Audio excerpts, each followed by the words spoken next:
Good afternoon. My name is Adrian Dix, Minister of Health for British Columbia. Beside me is Dr. Bonnie Henry, BC's Provincial Health Officer.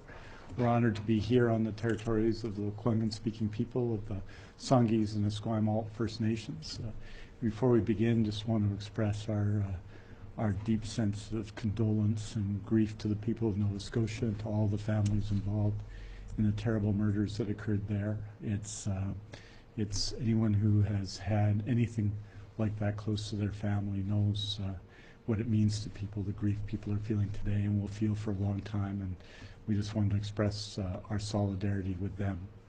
In terms of briefings this week, there'll be briefings Monday, Tuesday, Wednesday, and Thursday, all at 3 o'clock with Dr. Henry and me. On Friday, there'll be a written statement at 3 o'clock with information about progress on issues on that day. And then on Saturday at noon, Dr. Henry will be briefing. And with that, I'd like to introduce Dr. Bonnie Henry. Thank you and good afternoon. So we are updating on 2 reporting periods today, April 18th to 19th and then 19th to midday today. So for our first period from Saturday to Sunday, we had 29 new cases test positive here in British Columbia, and in the past 24 hours we've had an additional 23 people.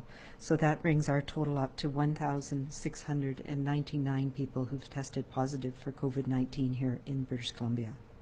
And our total new cases since our last report on Saturday is 52. That includes 700 people in Vancouver Coastal Health Region, 705 in the Fraser Health Region, 102 in the Vancouver Island Health Region, 153 now in the Interior Health Region, and 39 people in Northern Health. In terms of outbreaks, we have one new facility outbreak, a long-term care facility, Chartwell Willow Long-Term Care. We now have, that brings us up to 20 long-term care or assisted living facility outbreaks and one in an acute care center with 307 cases associated with those outbreaks. We have a number of resolved outbreaks, including one at the Delta View Long-Term Care Home in Fraser Health, and the outbreak we had at the Okanagan Corrections Center, the Provincial Corrections Center in the Interior, where we had just a single case identified, and we've gone through the incubation period with no further cases being identified there. The other outbreaks that we've been following, there's no change to the agricultural center outbreak in the Interior. We are now up to 75 people with COVID-19 associated with the Mission Federal Institution, including 64 inmates. In addition, we've now come to understand that there has been transmission to people who have come back to BC associated with the Curl Lake project in Alberta, that's north of Fort McMurray. We have 7 people that we've identified directly related to that, and additional people are ongoing and being tested. And we know from our colleagues in Alberta that an ongoing outbreak investigation is happening in that community, and there's concerns about people who may have traveled to other provinces as well as here to British Columbia. And right now, I am ordering anybody who has been in the Curl Lake project since March 15th and has returned to British Columbia that they must self-isolate for 14 days after their return. For many people, this will mean their return was over 14 days ago. If they had symptoms during that period of time, or they continue to have symptoms, we want you to connect with 811 and tell us about that. As well, anybody who has returned in the past 2 weeks must continue to self-isolate until the incubation period has passed. And if you do develop any symptoms, then again to call 811, to call your healthcare provider or your local public health office so that we can have you assessed and tested if need be. We recognize as well that some people who were in Alberta and have returned and had some illness may have family members who are now suffering from some illness related to COVID-19. If that is the case, then we again would like you to call 811 so that we can assist you in being assessed and understanding if this indeed is COVID-19. Both Interior Health and Northern Health have had individuals who've come back and tested positive from the outbreak in Coral Lake, and they are doing contact tracing and have identified all of the close contacts of those individuals that we know about at this point.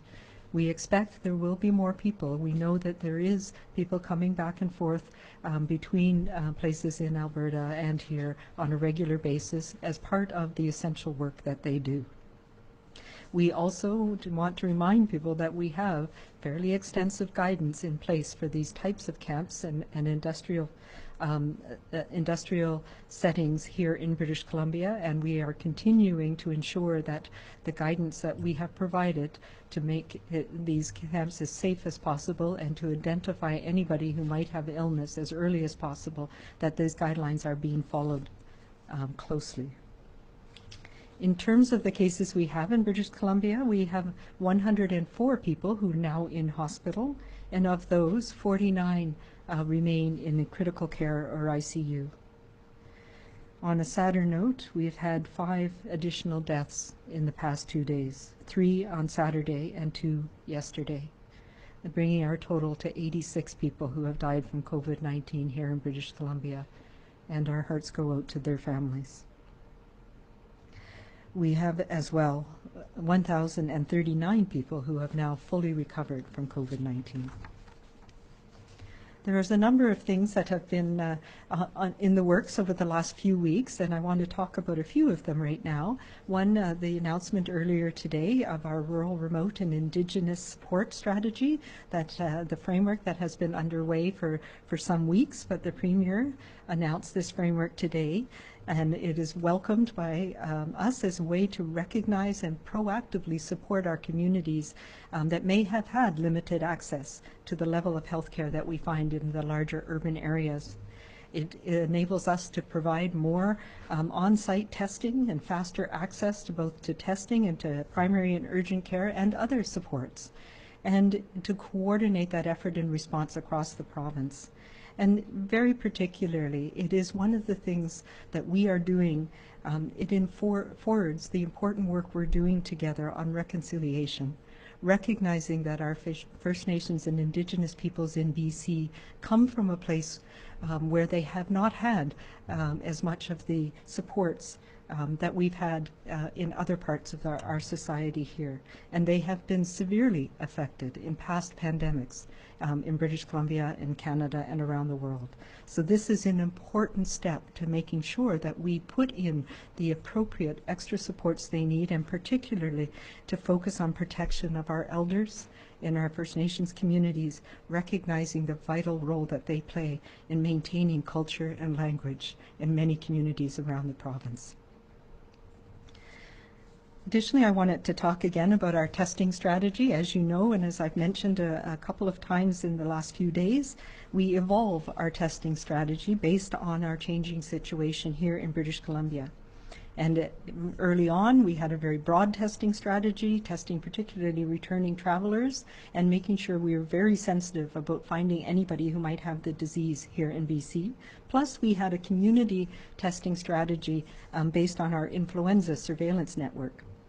When we started to get more community spread, we transitioned our testing strategy to focus on the highest risk and most vulnerable areas, so particularly outbreaks, those who are critically ill or needed hospitalization, healthcare workers, and people in our long-term care. We're now using testing again, and as of about 10 days ago, to help us quickly identify and address any new community cases and outbreaks. And for example, picking up the cases of people who had returned from places like Alberta.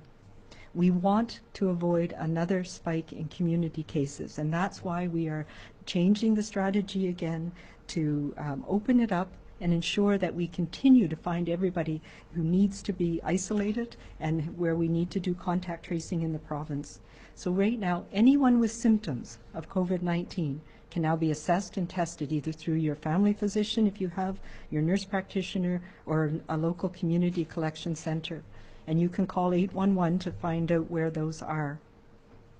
While everyone can get tested, not everyone needs to get tested, and that's very important. If you do not have symptoms, this test has very limited benefit and is not necessarily valid. So it is for anybody who has symptoms now of COVID-19, so cough, fever, shortness of breath, those are the things that we're concerned about. Or if you've had contact with somebody who you know has COVID-19 or has been associated with one of the outbreaks that we know. So now's the time where we've broadened again our testing so we have a better idea of anyone in our community who may have COVID-19 going forward. And this, of course, is part of our strategy for where we are going to go as we continue to bend and flatten and stop the transmission in our community. And there's been many questions about how things are going to change and when. And we are not yet through this storm. We must remain vigilant, and our testing strategy is part of that. We can only make those changes that we want and need to do when we have a sustained downward trend in people who are getting sick with COVID-19 in our province. And as we've said, we are not expecting any changes in April, and if we look at the trajectory and the modeling that we presented, we're looking at the middle of May if things continue to go the way that they have been going. We've been learning from other jurisdictions, and we've been doing a lot of thinking about what this will look like and how we can do it in a measured way that gives us that bit of space between opening things up and finding a new normal to get us through the next few months versus opening things too fast and having people come together and getting exponential spread of this virus in the province. So our new normal for the next coming months will still have restrictions. Restrictions on numbers of people who go to weddings, to funerals, regular religious observances and gatherings, restrictions on things like concerts and festivals and parade, and on travel, both within BC and beyond. We will continue to require everyone to follow orders, including our gatherings, and as we've talked about, having gatherings as small as possible. The order says no more than 50, but that's only if you can maintain those physical distances between people and you have the other appropriate things in place to prevent opportunities for transmission. Keeping our distance from our elders and seniors and those who are more vulnerable to severe illness from COVID-19 will continue to be essential. Avoiding non-essential travel, although we want to make sure that we have opportunities to connect with our families, our friends, our support networks in a way that we're not doing right now when we're still in the middle of the storm. Absolutely being incredibly sensitive to staying home and staying away from others if we have any sort of illness at all. It's self-isolation as we need. We need to think about how we can manage our businesses, how we can manage opening things up within those parameters, and how the essential businesses are operating today is a model that we can think about for going forward. And businesses, different sectors need to start thinking about that now. How can you continue your business in a modified way? And it may be hybrids for the coming time. Things, particularly making sure that anybody who is ill is not coming into your business, including your employees. Physical distancing, maintaining our safe distance from each other. Limiting workers and customers and the numbers of people on site. Using technology to work in the ways that we've learned in the last few months. And ensuring you have enhanced hand hygiene, enhanced cleaning abilities. Our new normal is going to be a modification of the things that we have had in place for the last few months. We also need to recognize that it's going to be trial and error and a challenge for us to find that important sweet spot where we can maintain some connections without putting ourselves and our community and our health system at risk. So we will be talking more about this in the coming weeks and coming up with plans together to get us through this next phase of our outbreak, our pandemic. We now, though, must continue to hold our line. I understand the hardships and the sacrifices that we have all made in the past 6 weeks, And we have to ensure that we don't let up too soon and waste all of that important work that we have done together. So I want to thank everybody for what you have been doing and what we will continue to do together, and to remind you to be kind, and when doing this, to be calm and to be safe.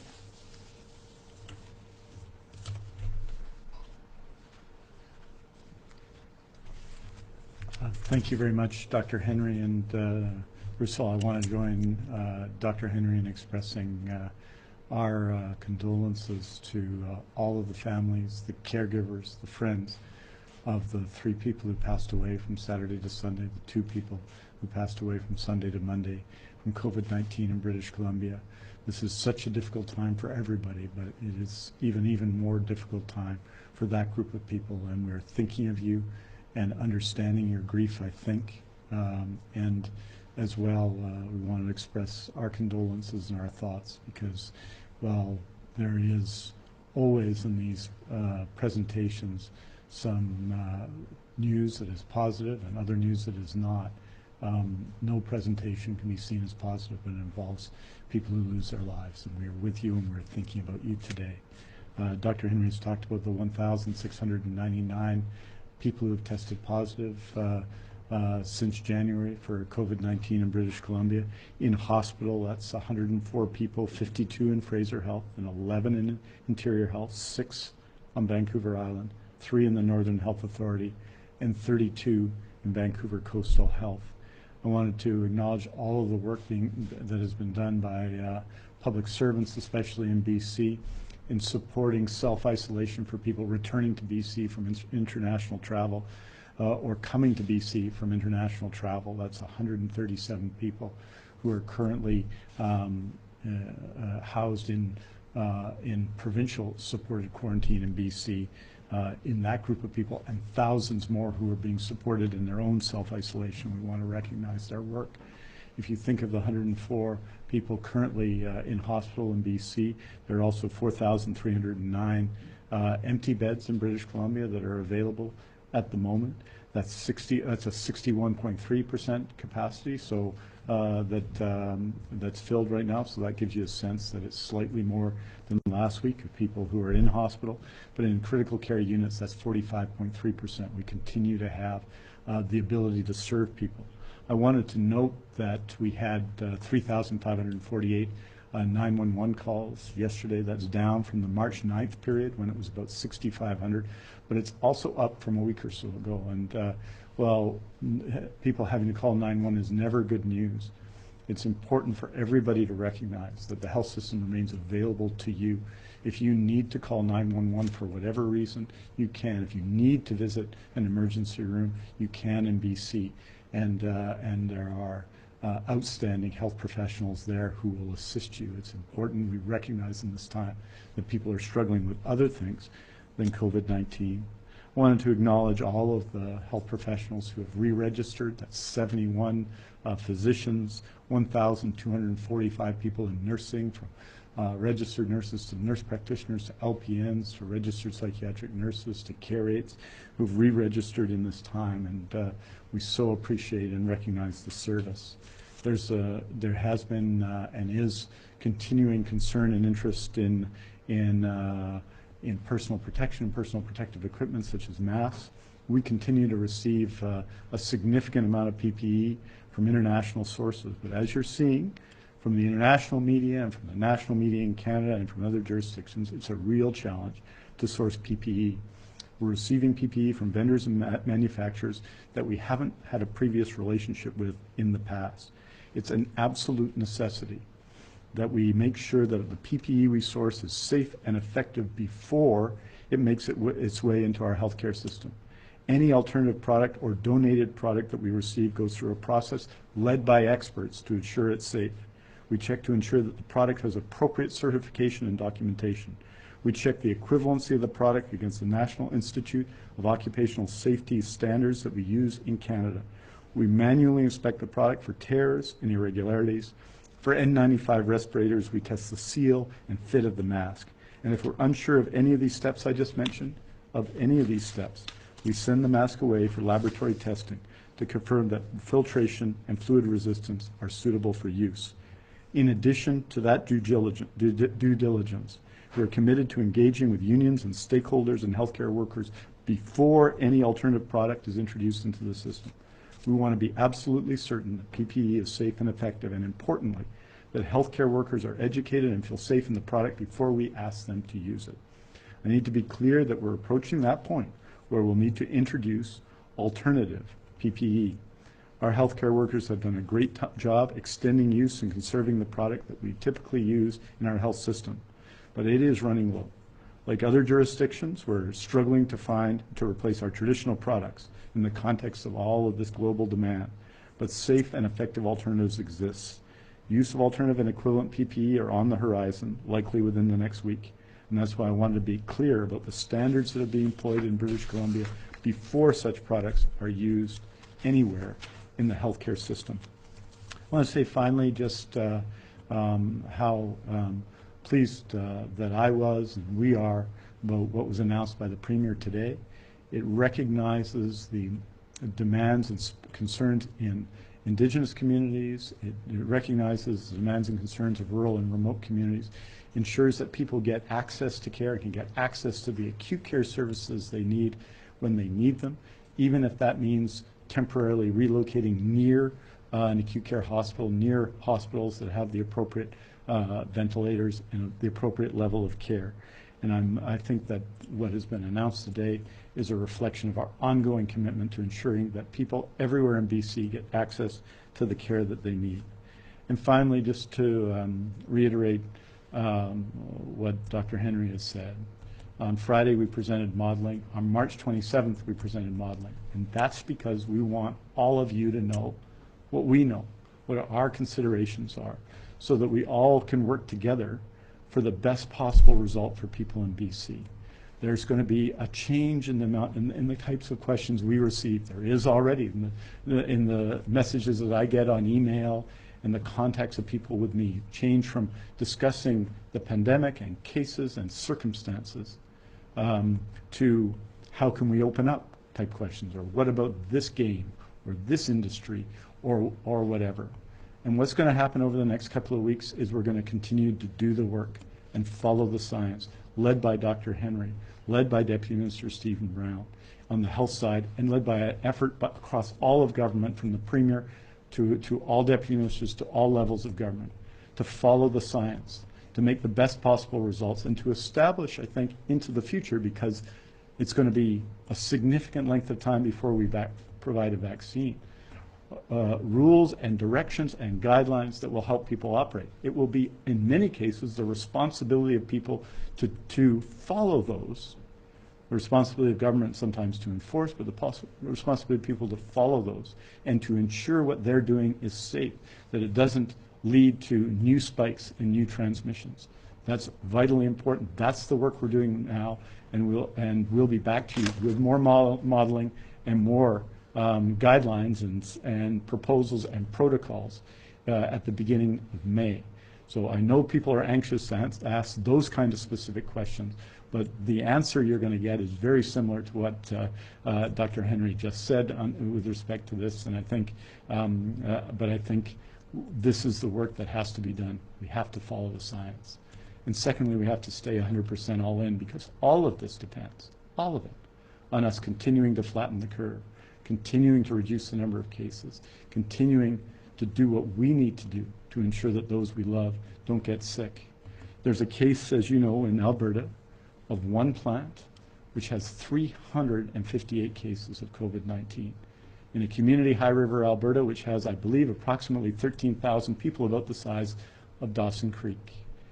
This can come, and we need to be careful, all the time careful and vigilant and committed to one another, committed to the ones we love, committed to the ones we don't know, continue the people that we're yet to know but hope to know in our lives. We have to stay committed to one another and stay 100% all in ensuring that we flatten the curve, that we ensure that we together fight this fight against COVID-19 and ensure that people in BC have the best possible result. Thank you very much. I will say just a few words in French. Aujourd'hui, nous faisons le point sur le nombre de nouveaux cas pour deux périodes de référence de 24 heures chacune. soit celle du 28 à 19 avril, 18 à 19 avril et celle de 19 avril jusqu'à 20 avril en mi-journée. Nous sommes attristés d'annoncer 5 nouveaux décès liés au COVID-19, dont 3 dans la première période de référence et 2 depuis hier, pour un total de 86 décès en Colombie-Britannique. Nous offrons nos condoléances à tous ceux qui ont perdu leurs proches. Je voudrais dire finalement qu'il faut qu'on continue tous d'être à fond dans la bataille contre le COVID-19 et we're ready to take your questions. Thank you. As a reminder to everybody on the phone, please press *1 to enter the queue. You are limited to 1 question. And please unmute your phones. You will not be audible until we call your name. First question is from David Moko, CTV. Go ahead, David. Hi, Dr. Henry. Talking about opening up in this new normal and hybrid models and technology, we've got supermarkets that are starting to introduce temperature screening outside. Can I get your thoughts, your concerns, your advice on this? Should we be seeing more of it? Yeah, I don't actually feel that temperature screening is particularly helpful. We know that with this virus, people can have very mild symptoms. About 2/3 of people to 3/4 have a fever at some point, but not having a fever doesn't mean that you're necessarily safe. You can have other symptoms that might be indicative of being sick. The most important thing is for people to recognize and to stay away if they're not feeling at all unwell. And that's a sensitivity that we're going to have until we have that point where this virus is no longer able to infect lots of people in our community, and that's either for people getting sick over time or a vaccine. So we're talking about the next year. We're not talking about necessarily forever, although these are some of the good practices that I hope come out of this for a long time. So we need to have a very, very, very low threshold for being able to stay away from others, not going out if we're feeling unwell, even if we think it's just allergies right now. That's when you need to stay home and let it settle down. Next question is from Marcella Bernardo, News 1130. Thank you, everyone. Just wanted to ask if it's possible to, I'm still getting requests from people or comments from people that they don't believe that everything that's being done right now is necessary, that they want to return to their lives and they feel that their rights are being infringed upon.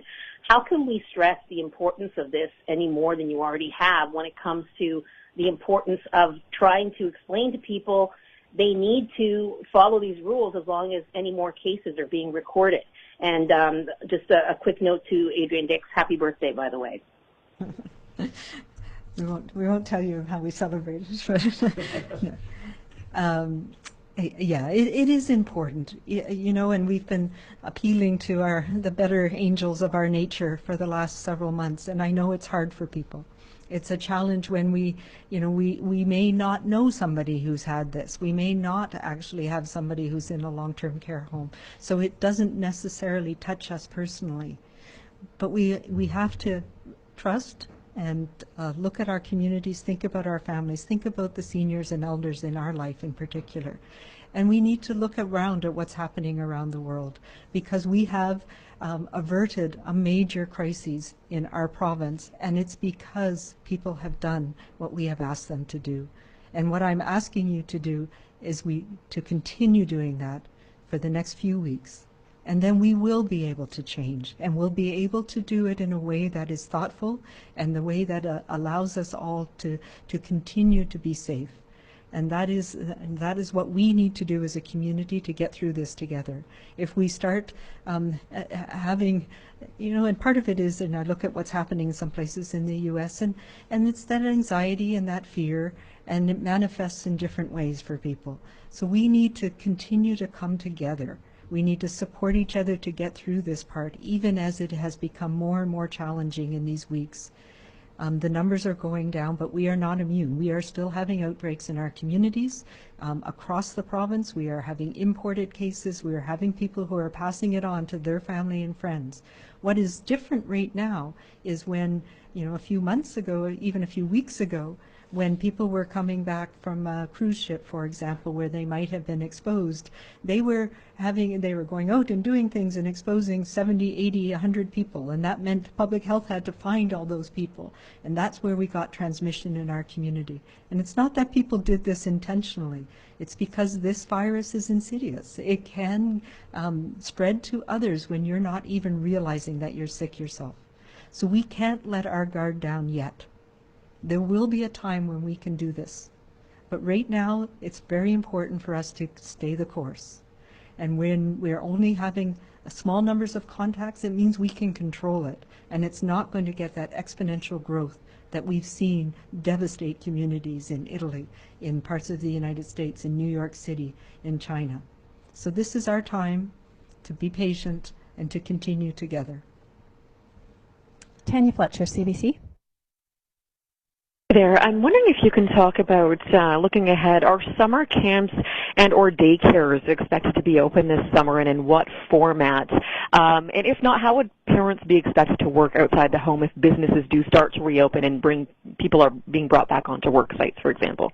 Yeah, so I can't tell you exactly what it's going to look like, but I will tell you those are the things that we're asking and we're talking to people about. And I expect it'll be some sort of hybrid. There may be some older children, for example, may not go back to school. They might continue virtual classrooms. But we do need, for younger children, some way for them to be safe during the day so that parents can go back to work.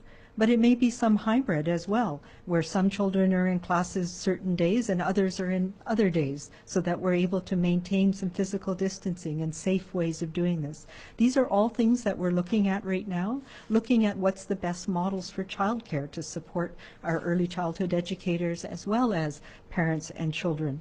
And it may be that, parents may go back to work on a reduced schedule or a changed schedule that supports their ability to look after their kids on a modified schedule. These are all things that we're learning as we go. We're looking at what people are doing in other countries, particularly around childcare and schooling. What we're thinking of, particularly in the coming months before summer, is there ways that we can trial certain different methods of doing this and see which ones work for the educators, for our teachers, early childhood educators, the educational assistants, as well as for families and for children. So expect to see in the coming months, sometime in May, different ways of doing these. And we're having those conversations with the school districts, with the child care programs and public health, and the superintendents, the ministries, about trying to find these innovative ways that we can safely care for children, safely get people going again in our communities, and learn from it as we go. Lindsay Kynes, Times Colonist. Hi, thanks for taking my question. The City of Victoria passed a motion last week asking the province to use its emergency powers to requisition hotel and motel rooms for people without homes currently living in tent cities. I'm wondering what you think of that strategy and whether you'll adopt it. Yeah, and I've had some correspondence with the City of Victoria myself, and have been working very closely with the Chief Medical Health Officer for Island Health around some of these strategies. What I will tell you is that all of government has been looking at how do we address these issues across the province in a systematic, planned, coordinated way. And that's what I've been pushing. As I've said many times, we have two emergencies that we are dealing with. And the one, our overdose crises, has been compounded in many ways, particularly for people who are homeless and underhoused, people who have substance use disorders. It has been compounded by the restrictions that we've put in place to deal with the pandemic. So what we are working on, and what you'll hear more about in the coming days, is a coordinated plan that provides the housing that is needed for those who need it, and provides some strategy to support people who are dealing with and suffering under both of these crises that we're dealing with now. Rob Shaw, Vancouver Sun. Oh, hi, Dr. Henry. I realize you're still working on guidelines and protocols on businesses, but the third largest private sector employer in BC is the restaurant and hospitality sector. And I think they're wondering is there any scenario where you would consider it safe for them to reopen or begin reopening dining room service next month? If you push the tables apart, you put an emphasis on more outdoor seating and patios and that type of thing, or does that kind of trouble you, the idea of those contacts and people being together in that way? Now, part of it is my own personal desire to go back to my favorite restaurants, but I think there are ways, and what I'm putting out there is we need to be able to maintain those decreased connections. So not getting together in large groups where we know it can be a risk, both spreading it to each other and risk to staff in a restaurant, for example. So, but there's lots of innovative ways that people can get around that, and we've seen some of that with the takeout services. So yes, I do think there's options. It's not going to be back to what we were before, unfortunately, for a time. This is not forever.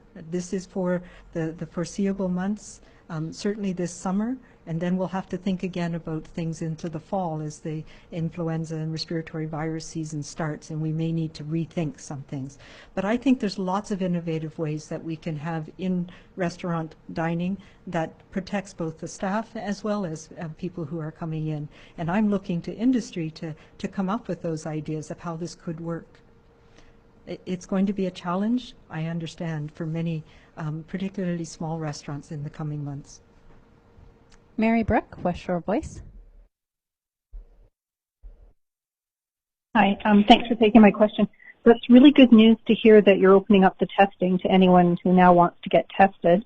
But I'm wondering if you have a particular message to grocery and pharmacy retail workers who are particularly stressed right now. I can already recount several situations where personnel at checkouts are not just stressed, but they're scared and they're openly saying so. And some are saying the plastic shields are not enough protection and that they feel shortchanged by their employers who aren't giving them enough direction.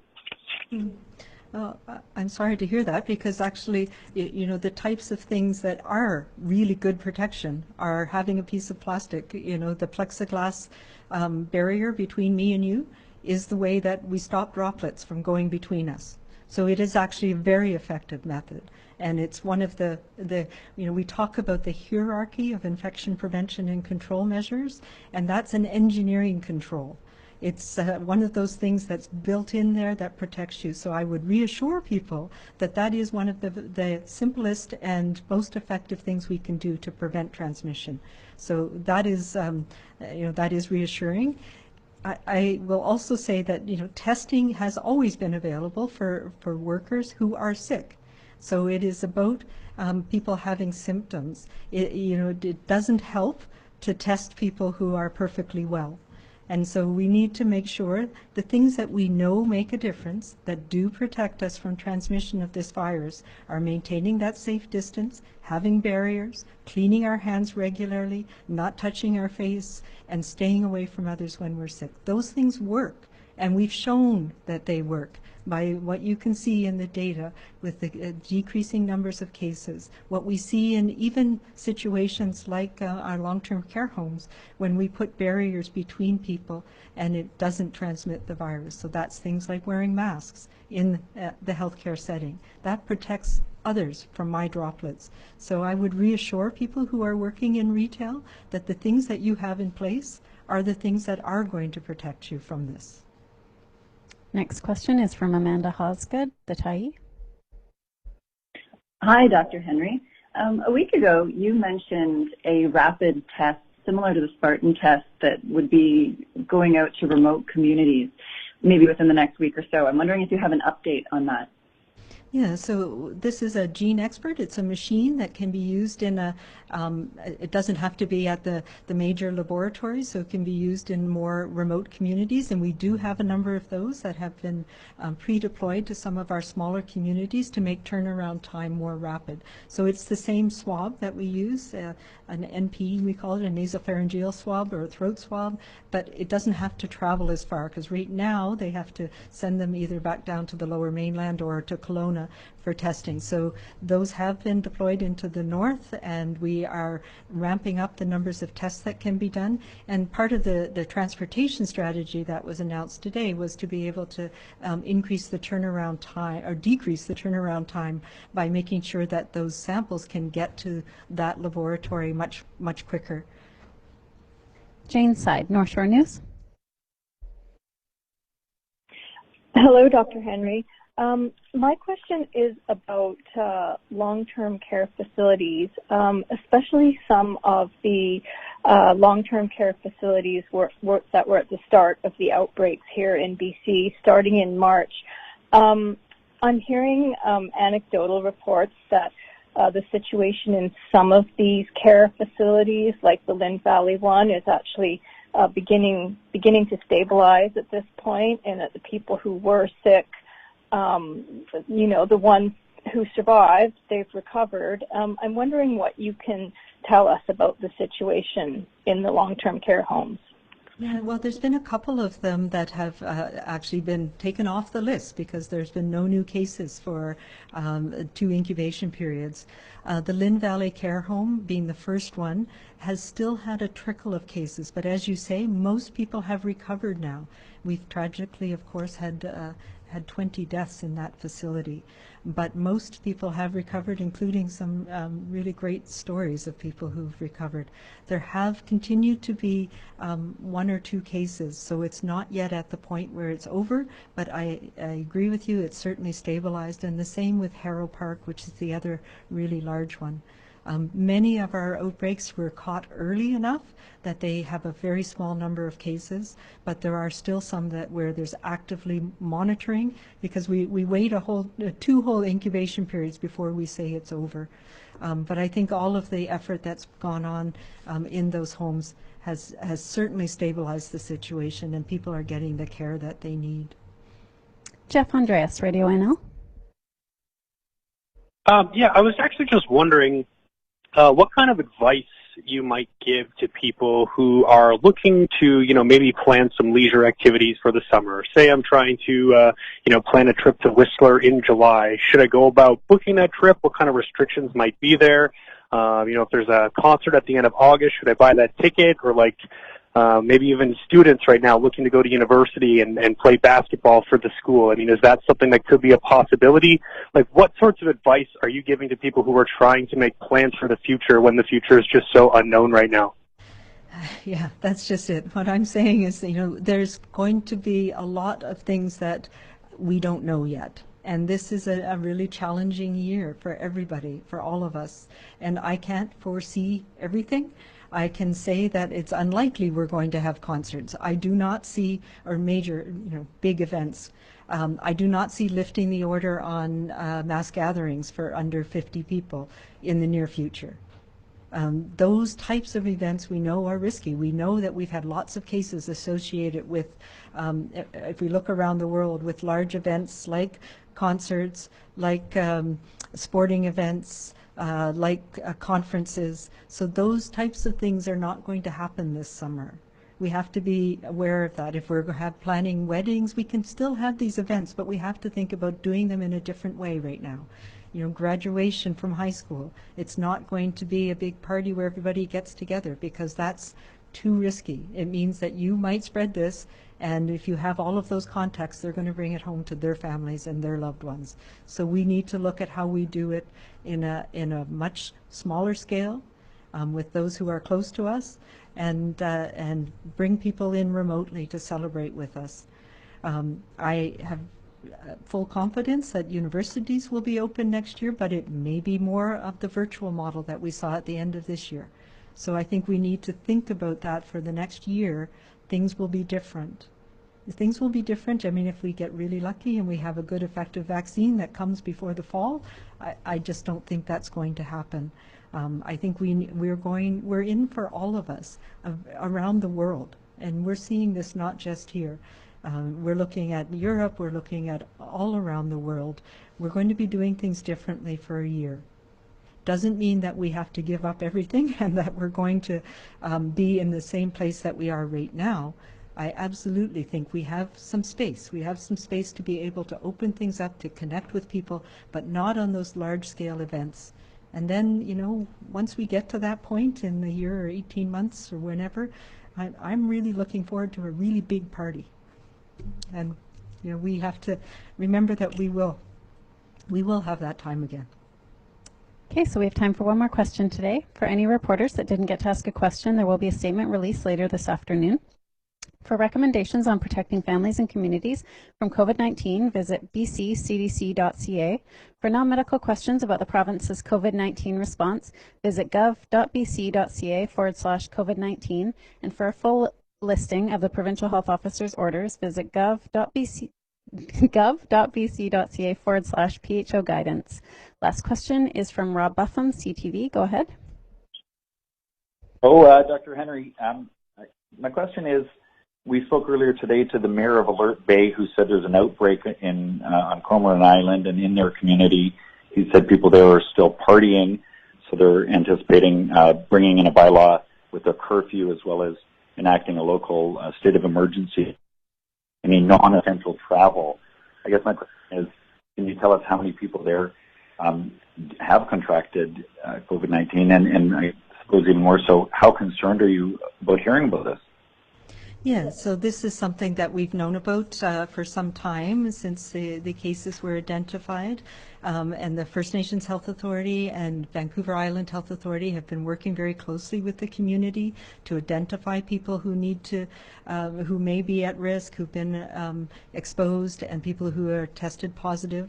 And I know that the testing is ongoing. My understanding is there's somewhere around 6 or 8 people who have tested positive so far in the community, and this is actions that the community is taking to try and prevent transmission within that very close community up there, and we're working to support them in doing that and making sure that people have what they need to self-isolate, that they're able to get the food, the medications they need, and are able to effectively separate in that community. Okay, that's all the time we have today. Thank you. Thank you. Thank you.